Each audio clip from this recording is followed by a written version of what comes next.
To those in the United States, and good afternoon, good evening to those in Turkey and Europe. Once again, we are discussing the upcoming Turkish elections this weekend. The runoff elections for the presidential elections in Turkey is going to take place. It's a very, competitive race. In the first round, President Erdogan had a comfortable lead, but since then, the opposition has made some moves and they're trying to mobilize people once again, despite those results. And this Sunday, we will know if President Erdogan or the opposition leader Kemal Kilicdaroglu will be the next Turkish president. And just as a reminder, in the first round, President Erdogan received 49.52% of the votes. That was about 27 million votes. Kemal Kilicdaroglu received 24.5 million votes, which amounted to 44.8%. And then Sinan Ogan, the candidate for the ATA coalition, he received 2.8 million votes, and that amounted to 5.17. And then the fourth candidate, Ince, who pulled out in the last minute, received 0.4% of the votes.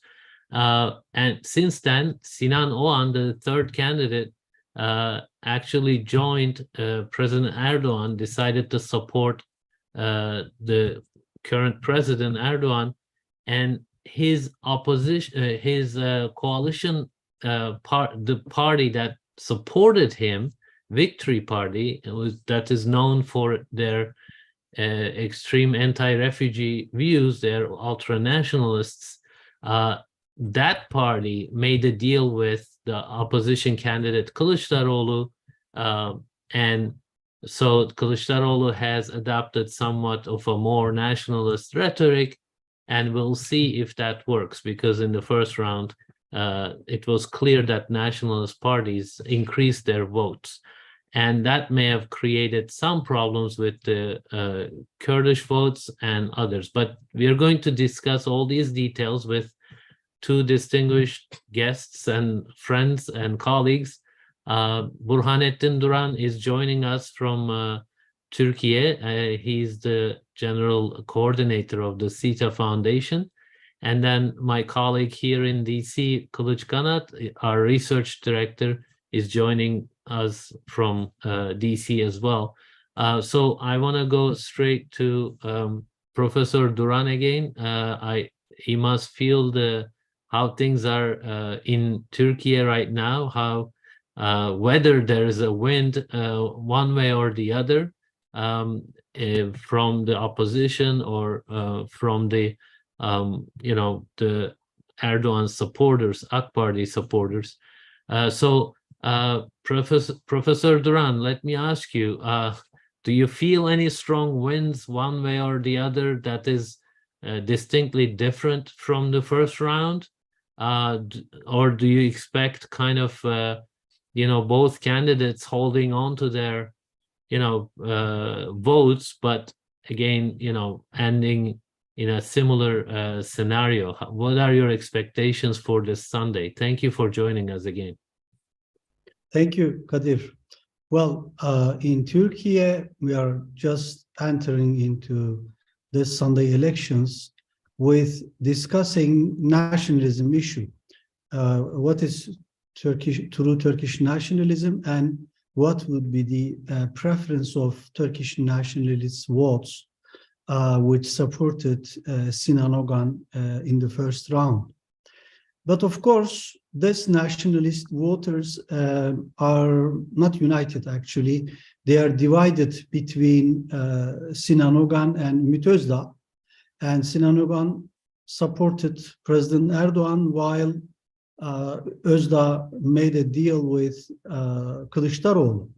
So it means that 5% votes could be divided between these two candidates, I mean President Erdogan and Kılıçdaroğlu. So in that terms, there is a harsh criticism around Turkish nationalism. What would be the position of Turkish nationalists? That is the question we are so much focused on in the last 2 weeks.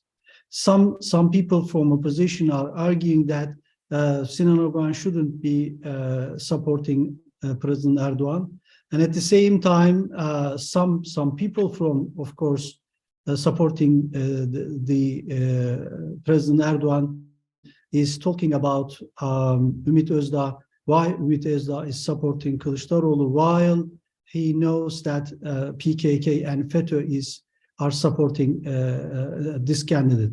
So this discussion of nationalism is one thing to mention, but there is another thing that I think it will be very effective on the results of this 28 May elections. While opening the session, you said that President Erdogan entering into this second round election with some advantages, receiving 49% vote and making a 4% ahead of his opponent. And at the same time, the majority of the parliament is in the hands of People's Alliance that supports Erdogan. So given these two discussions, I should mention also the negative campaign of Kılıçdaroğlu. Kılıçdaroğlu, by focusing on economy, democracy, and also the refugee issue, Syrian refugee issue, he voiced such a negative campaign that will produce a kind of Sevr syndrome in Turkey. I mean, Turkey is under the danger of refugees. Please go to ballot boxes and save your country. This kind of survival, this kind of sensitive campaign that is underlining the issue, the sentiments of survival, is very totally different from the first round positive campaign of Kılıçdaroğlu. And we are just wondering that what would be the impact of this second negative campaign over the nationalist voters. So these are the actually knowns and unknowns of this second round elections. But something is very clear, this election should be conducted as the 14 May elections with a democratic responsibility for all the politicians and of course for all voters. And this is a democratic duty on Turkish people. So I expect that just the following day after the 20 May elections, we will see that, and Turkey will show that, will show actually the world that Turkish democracy is consolidated enough to have this such a vibrant but at the same time stable election time, in spite of all the polemics and fierce competition and sometimes harsh criticism against each other. So, well, we will have some of course lessons from this, from the results of these elections. If President Erdogan wins again, this will be, well, actually breaking the records of his record, actually. I mean, he's leading the country in the last 21st year, and another 5 years, it means that Erdogan will not be defeated at any election.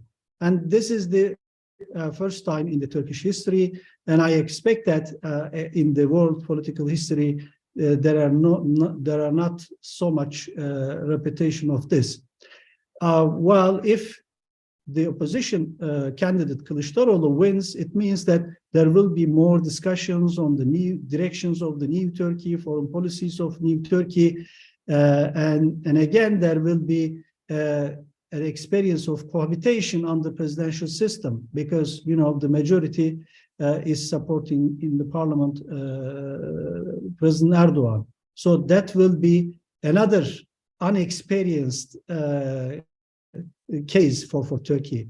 If President Erdogan wins, then it is known that there will be some continuation in many issues, including foreign policy, security, and some domestic issues.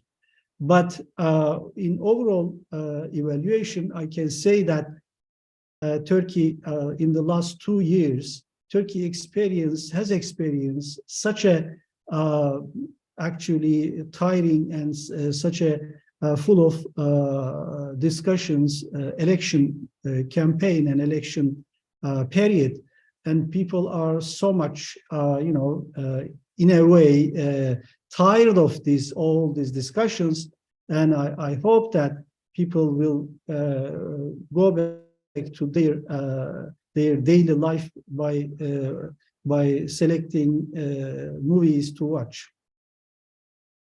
Thank you, Professor Duran. This mood we are getting from Turkey is that a lot of people want the election to be over by now, because it's been a very tense, busy campaign season. But Kılıç, Professor Duran talked about the emergence of this nationalist debate, the debate about nationalist votes. We saw that in the first round in a clear way. And then, as I mentioned at the beginning, the opposition made some moves towards that to capture some of that nationalist votes. And by now, you have become our go-to guy about polls. You've been following them very closely. What are the most recent polls showing in that sense? Do you think that's going to be a successful strategy on the part of the opposition? What are your expectations and thoughts? I think before talking about polls, I think I can say a few words about this last 10 days. The first panel that we organized was immediately after the election on Monday, on the 15th, and we were talking about what can we see in the next 2 weeks. And it was for many analysts and for many observers of Turkish politics, it was surprising to see that the opposition didn't have a plan B to prepare for a second round of elections. So immediately after the 14th of May, we actually see a very divided opposition. For example, for almost a week, Meral Akşener, the second biggest party in the coalition of the opposition, was nowhere to be seen. Other than a few tweets, she didn't show up on TV, she didn't join in campaigns. Only after a week she started to join. And also the two mayors, Mayor of Istanbul and Mayor of Ankara, who were very visible in the presidential campaign of Kemal Kilicdaroglu. And according to many people who actually generated a lot of mobilization, was not that visible. Ekrem İmamoğlu organized several rallies within Istanbul, but I didn't see him, maybe I missed it, correct me if I'm wrong, I didn't see him campaigning like he used to campaign before May 14th. And the other, the small parties that was part of the coalition, they seem to be more interested in parliament and forming groups in the parliament and not contributing a lot for the presidential run of Kemal Kilicdaroglu. So we have actually seen that Kemal Kilicdaroglu, maybe it is the choice of the coalition, was mostly, I don't want to say alone, but mostly he ran the campaign by himself and he was more visible than others. The second issue about the nationalism that you mentioned was, I'm not sure if the idea of the rising nationalism in Turkey is a little over-exaggerated or not. Because when we look at the three parties that we can consider nationalist on the Nationalist Movement Party, the Good Party, and the Victory Party, three parties, their total vote is around 21%, 22%. So when we compare it with 2018, it is only 1% increase in the total votes of the nationalist parties. As a discourse, nationalism was effective in the campaign, especially in the context of the fight against PKK. But I don't think the nationalist parties made such a major win in the election. The expectation, what generated that expectation was partly many polls, right? So the last 2 weeks, another thing we have seen that there was a lot of apologies, a lot of explanations coming from the polling companies, and they tried to explain what did they miss in the election. So one of the things they missed definitely was the MHP votes, which was predicted around 7-8%, and it came out 10%, slightly higher than margin of error for most of the polls, actually. So because of MHP's votes and because of E-Party's votes, the same thing, some polls predicted E-Party around 7 to 8%, but the party got its 10% vote. It's 9.68 actually, slightly lower than 9.8 they received in the last election. So because of all these discussions, I think there was, for the last 2 weeks, there was too many analysts, too many op-eds, too many analysis done to explain the rise of nationalism and nationalist parties in Turkey. And the interpretation of nationalism on the opposition side was, in the last 2 weeks, a little different. Kemal Kilicdaroglu, in his first campaign speech, let me say, after the elections, focused solely on the Syrian refugees. And the party basically and his platform started to talk about, and together with the billboards, all of his campaign was, we will send Syrians back to Syria. And although the refugee issue is a sensitive issue in Turkish politics in the last few years now, he wasn't either too convincing, or he was thinking that anti-refugee sentiment and fueling anti-refugee policies can make him to win the electoral votes of the third candidate, Sinan Ogan, and the Zafer Party in the elections, which, according to polls, again, we are very careful about the polls, doesn't look like a very effective tool, actually, so far. It couldn't mobilize a lot of people. It couldn't, and Erdogan, in his TV interviews, basically stated that there is no forced resending of the Syrian refugees to Syria. And as the construction of the border areas of Syria is completed, Syrians will probably go voluntarily, and they will encourage Syrians to go to voluntarily to their countries, but there wouldn't be any forced basically expulsion of the Syrians to other countries. So I think there was this focus on anti-refugee sentiment in the opposition to win the hearts and minds of those 5 to 6% Sinan Ogan and Zafer Party voters. And we will see how successful it gets. And one of the most significant thing, as I mentioned, was the polls. And the polling companies were very shy in this election. So just before the May 14th, we could see every day, and we talk about this actually, there was an inflation of polls, which most of them turned out to be incorrect. And their projections were among one of the most respected polls even, it was above margin of error. So this time they were really careful. And in the last 2 days only, starting from yesterday, actually on Thursday, some of the major polling companies started to, share their polls with their customers and with Turkish public as well. And interestingly, so far I see around 8 to 9 polls. All of them were similar within the margin of error. So all of those polls show that Erdogan will get around 52 to 54% vote in the election. I see only one poll so far which predicted that Kemal Kilicdaroglu will win the election, but even that win was within the margin of error. So the poll companies are this time seems to be more careful, but they look like there is a consensus now among all of them that Erdogan may be the winner of the second round.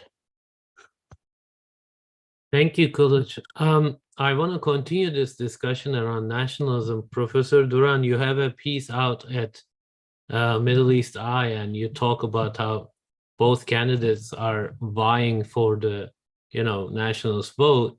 And then you identify a couple interesting developments. One of them is the shifting rhetoric, right? Something that I mentioned at the beginning as well. The Kılıçdaroğlu's, he needed the Kurdish support. Kurdish party clearly supported him in some ways unprecedented manner. They came out very strongly in his favor. There's that, and then my question is whether he can keep both, right? He can still keep Kurdish voters motivated to go to the second round for him, and then still acquire more nationalist votes based on the fact that his new alliance with Victory Party. And then you also talk about how the opposition tried to turn this into an anti-Erdogan referendum. Can you talk about those two things?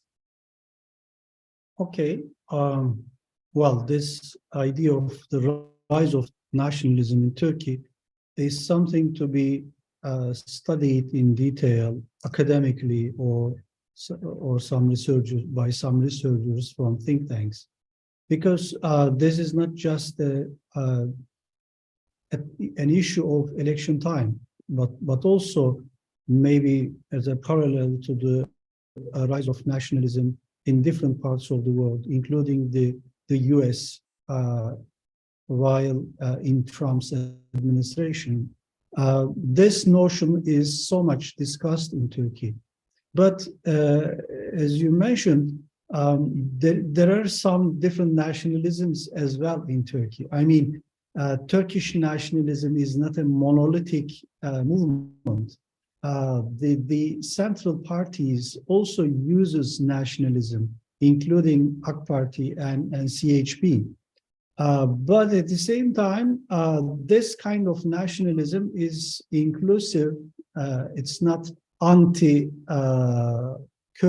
or it's not anti-refugee. But in Kılıçdaroğlu's grand coalition that was established against Erdogan, there were some criticism against refugee policies of the AK Party. And the Good Party was one of them, and Good Party propagated the necessity of sending these refugees back to Syria. But in the first round, Kılıçdaroğlu didn't follow such a clear and insisting campaign against refugees. For the second round, there was a shift. There was a radical shift to that. And even some our Western colleagues realized that CHP speaks like it's a ultra-nationalist rightist party. Of course, this was because of the pragmatism of the second round that will be decided by the tendencies of nationalist voters. But another issue was the Kılıçdaroğlu's difficult job of bringing Kurdish nationalists, Kurdish leftist nationalists, I mean HDP, and Turkish nationalists, Good Party and Victory Party together to support, to take their support in his candidacy.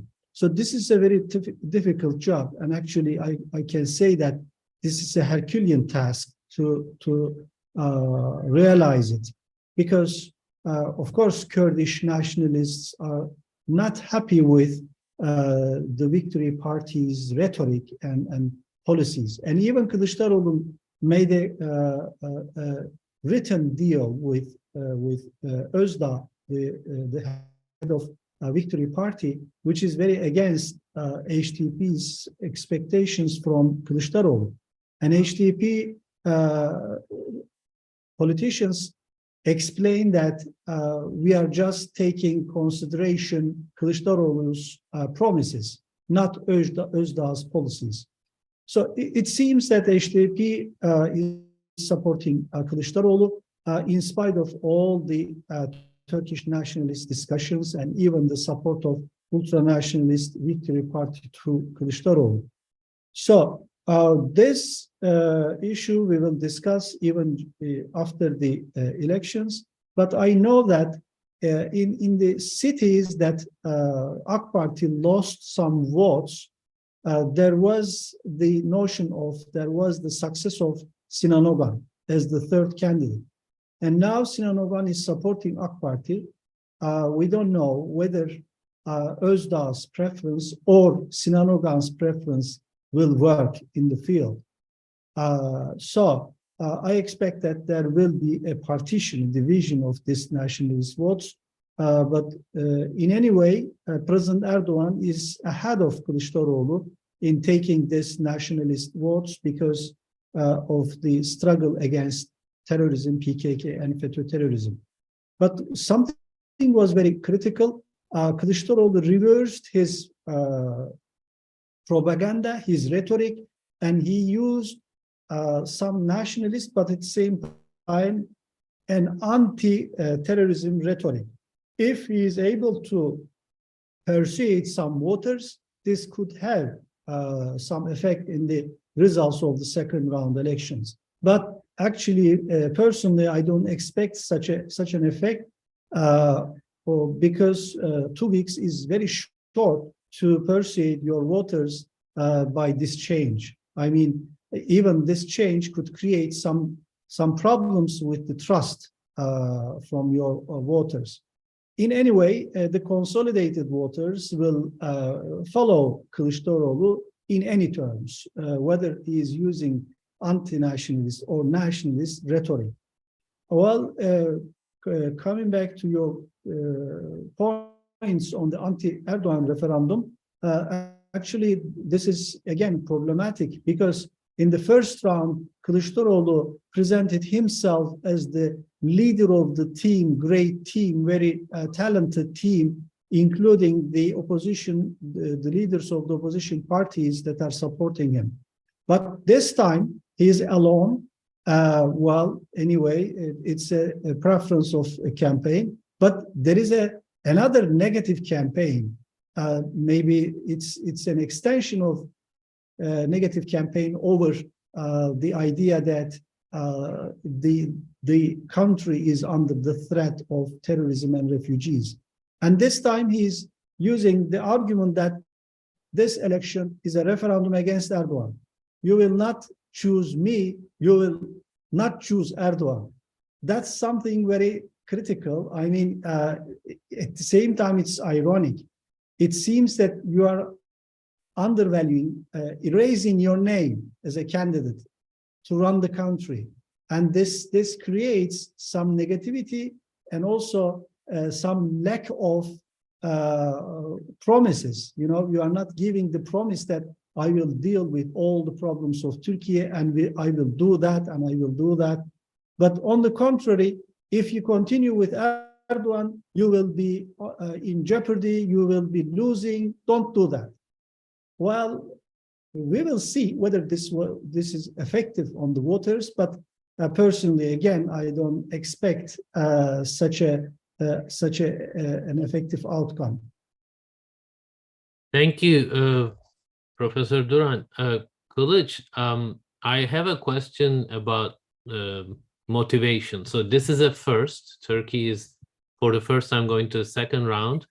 And in the first round, many people had a lot of reasons to go to the polls because they supported, quite a few different parties, and they were going to go to polls for to vote for those parties anyway, and then on top of it, they had to vote for the president. Now, in the second round, I'm not sure if the participation will increase or decrease because we don't really have historic data on this. I would expect naturally for participation to be lower because some parties won't be motivated to go. But what are your expectations about that motivation? If I'm a good party supporter or MHP supporter or any of the other parties, why should I go to the polls? Do you think people will be motivated even more so than the first round? I think so.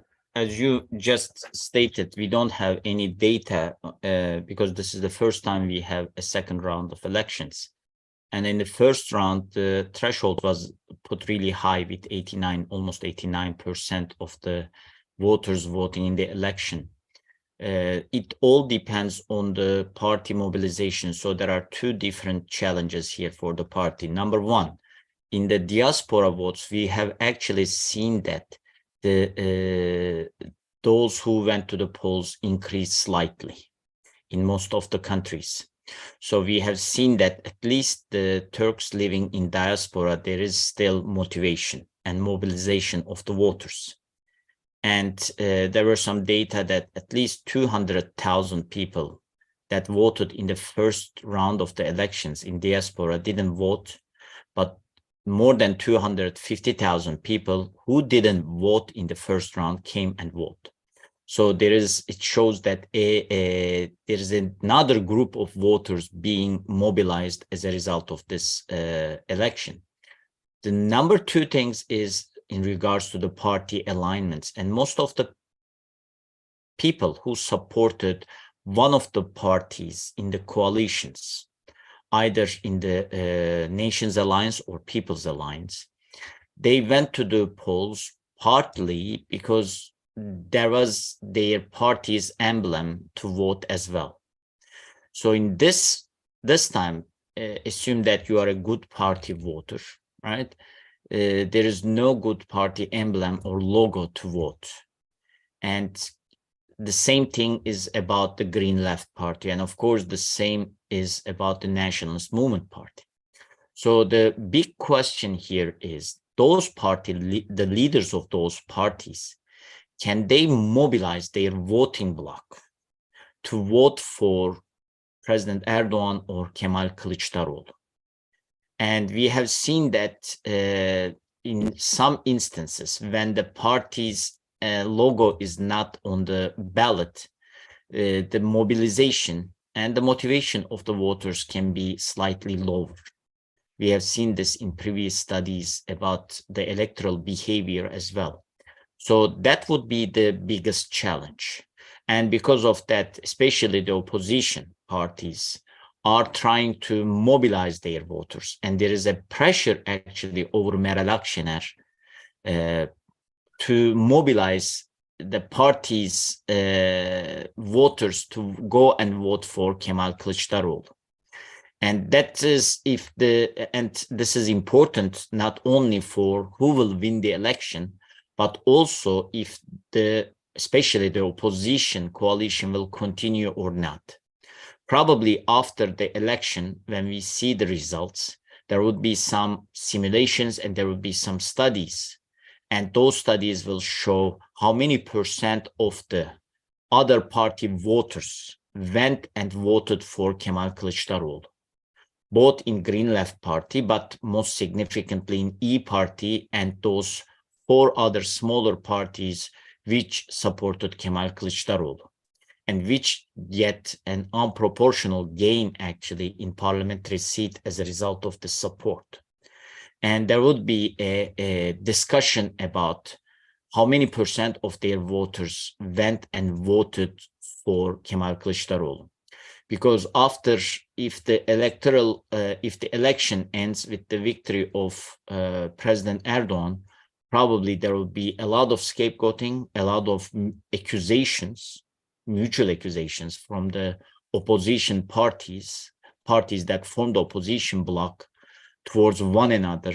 in terms of mobilization of the voters or the turnout rate? Thank you, Kılıç. Professor Duran, slightly in a different way, a similar question. Now we know how the parliament is going to look like, right? So AK Party plus MHP, the Nationalist Movement Party, they have that coalition has the upper hand in the parliament. They have the majority. They don't have the super majority right now to pass any kind of, you know, major constitutional changes, but they have enough to pass legislation. And so other parties, the coalition parties, they know their numbers now. And if, you know, those who entered the election in the first round in the CHP lists, if they separate and set up their own group, they can be they can have their own negotiating power, strong power. And in that scenario, CHP would actually be quite weaker. And so knowing these dynamics going into the second round, we know, you know, the situation in the parliament won't be great for CHP, regardless of whether Kılıçdaroğlu wins. How do you think that impacts voter behavior? Do you think people would want to split the government by, you know, voting for Kılıçdaroğlu? That way there's balance between the, you know, AK Party coalition's majority in the parliament? Or do you think they want more sort of less unpredictability and more unity of government, both president and the parliamentary majority being on the same side? How do you see that playing out this Sunday? Kadir, well, it's not easy to make such a prediction, because this is the first time that we are experiencing this second round elections on the presidential system. But I can take some lessons from the past and remembering 2015 elections. And there was in June 2015 elections, there was no majority on the side of AK Party. And later, November elections in the same year revealed that people are preferring stability at the executive level. So if that is a sentiment of Turkish people by preferring stability and a strong executive, then of course I expect that there will be no case of cohabitation. I mean, President Erdogan will have the victory by taking this advantage of the majority of the parliament. My expectation is that President Erdogan will easily get this presidential election by this taking this advantage. But at the same time, we should notice that the Turkish parliament now is very colorful. I mean, it's full of political parties. At least now we know that 14 parties will be represented in the parliament.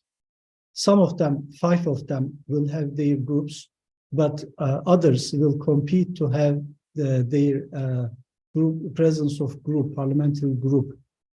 And this means that there could be somehow different calculations on the side of the political parties. Actually, I don't expect any instability on the side of People's Alliance, because this alliance is not so much complex. It's simple. There is a strong base of cooperation between President Erdogan and leader of MHP, Devlet Bahçeli, and other 2 small parties are, I believe that they will be there on their side. So, but on the other side, their candidate will be defeated. If their candidate will be defeated, then there will be so much discussion of the reasons for the defeat. Who is responsible from them? Most probably Akşener and others will criticize Kılıçdaroğlu for insisting his candidacy. as the common candidate against Erdogan, because there were other names like İmamoğlu and Yavaş, the mayors of two great cities, and Kılıçdaroğlu refused to take this choice, and now he seems to be responsible for the result. But at the same time, I know that Kılıçdaroğlu doesn't give up, and he lost many elections in the past, but he didn't give up. So he will continue to struggle for the presidency of its party, even he lost the elections. Then it means that there will be much more discussions, internal discussions within the CHP, and also some ideological and party-based discussions within the nation's alliance. But we shouldn't forget that there is another election just 10 months later. This is the local elections, and the nation's alliance, the opposition, needs to be together. They will try to have cities, or the People's Alliance, President Erdogan, will make his move to take back Istanbul and Ankara from CHP. And this means that CHP needs the support of other parties, whether they are small or middle size. So there is such an urgency for the opposition to be united, to continue to be united. But with the reservation that, again, there will be a fierce discussion among them. Why did we do that? Why didn't we do that just before the elections? Thank you. Kılıç. Can I add one more thing to this, especially for the local elections? I think there are three dynamics that was very important for the local elections that would take place in 2024, March 2024. Number one, the mayor of Istanbul and mayor of Ankara was on top of the list for many people just before Kemal Kilicdaroglu announced his candidacy. Many in the opposition were actually, and many in the, I don't know how reliable now the polls, so I don't know if it was, how accurate were they, but all of the polls that I have seen showed that Mansur Yavaş and Ekrem İmamoğlu could be a more competitive candidate against President Erdogan. However, immediately after the decision of Kemal Kilicdaroglu to announce his candidacy and the rift between Meral Akşener and Kemal Kilicdaroglu, again, the mayor of Istanbul and mayor of Ankara were two people that tried to broker an agreement between Akşener and Kilicdaroglu to get together again in the campaign. And in return, they were promised to get vice presidential posts if Kemal Kilicdaroglu is elected. So and during the campaign, they were extremely active, especially Ekrem İmamoğlu conducted more than 70 rallies throughout the campaign in support of Kemal Kilicdaroglu. So the defeat of Kemal Kilicdaroglu in one way or another would be considered also the defeat of these two vice presidential candidates as well. So partly as a result of that pressure, both candidates in the last 2 weeks returned to their jobs in Istanbul and Ankara and started to, on their social media, show that they are actually doing what they're supposed to do as a mayor in these two cities. And this was important. And in the next 10 months, and in the first round of the elections, what we see is the opposition didn't get a comfortable majority in Istanbul and Ankara. And that probably put the two mayors under a lot of pressure as a result of that. So the two cities, maybe 4 cities, if we add Adana and Antalya for this, those are the 4 metropolitan areas that the governing party, AK Party, lost in 2019. So the elections in those 4 cities, but especially in Istanbul and Ankara, will be very critical. So we will see a lot of debate actually in the next 6 months, just before until the end of the year, which many people are predicting that the coalitions will announce their candidates to mayoral positions. There will be a lot of discussions and a lot of campaigns about the mayoral election for these cities. And in this, probably we can expect AK Party to announce its candidates for these two cities, to announce a little earlier than many have expected, so that they can run an effective campaign against Mansur Yavaş and Ekrem İmamoğlu. Thanks both of you for pointing out that we won't be out of election season anytime soon. Despite, a lot of Turks feeling like they want this to be over already, but the local elections, like you both mentioned in 2024, what happens on this Sunday will have a large impact on that as well, because if President Erdogan has a strong showing in Istanbul like he did in the first round, and this will probably have a psychological impact on the CHP mayors, like Kılıç mentioned, in both Istanbul and Ankara. And those mayors were actually able to win thanks to a coalition support between CHP and Good Party in the past. We'll see if Kılıçdaroğlu lose, are they going to be able to go back to that alliance and put forward strong mayoral candidates, or will they be able to support them in a big way? Anyway, there are many questions there. I'm sure we'll discuss those. I wanted to just turn to foreign policy, just one question each. Kılıç, on Monday, what do you expect Turkish foreign policy to do?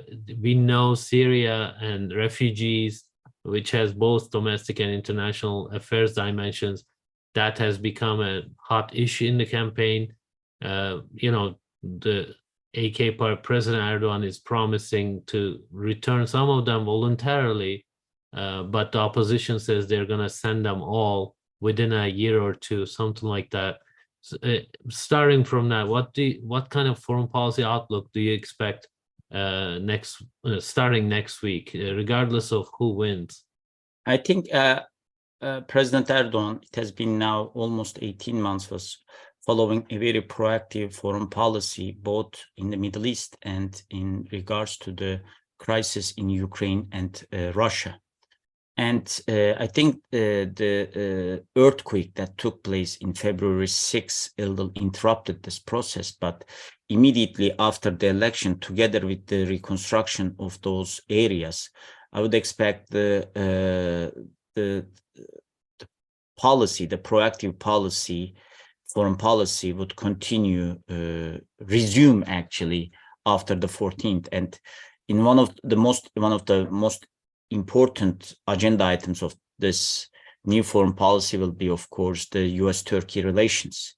And now we have seen for the last at least 10 years that there has been issues between two countries that couldn't be resolved.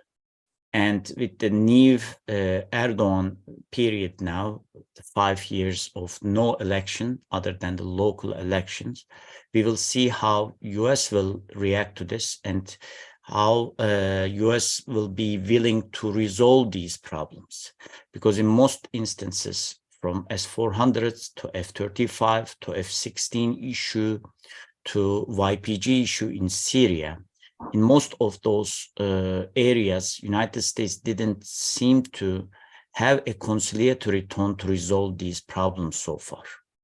And we will see if with the new administration in Turkey, new administration means new Erdogan administration, if Biden administration is willing to resume a new era of strategic dialogue between two countries. And it is, I think, important not to come up with new names like model partnership, strategic partnership, or strategic dialogue, or roadmap or something, but Turkish side will expect concrete policy steps from Washington to restore the relations that has been somehow in turbulence for the last 10 years, if we can say. So it will be really important for the Biden administration, if Erdogan wins the election, of course, to make preparations if they want to improve relations with Turkey, to take necessary steps to resolve some of those issues. And we have seen in this election only, I told this in the previous panel as well, for an observer in Washington, if they want to get just one outcome from this election or one lesson from this election, it is the significance of the PKK issue for all Turks, regardless of the political party alignment. So now I think if you don't know anything about Turkey, and if you are in Washington, D.C., one thing you can note that the artificial distinctions between YPG and PKK, or try to continue the same policy of supporting militarily YPG in the area, is not a very good policy if you are willing to improve the relations with Turkey, especially in an extremely sensitive times and in increasingly unstable region. Thank you, Kılıç. Professor Duran, same question for you. And there's a question from the audience about Sudan, what Turkey's policy would be towards Sudan. If you have comments on that, you can add that, but the same question for you.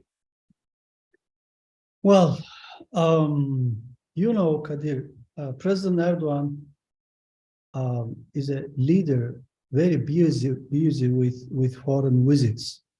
I mean, he wants to deal with domestic policy, foreign policy, and economic policy together.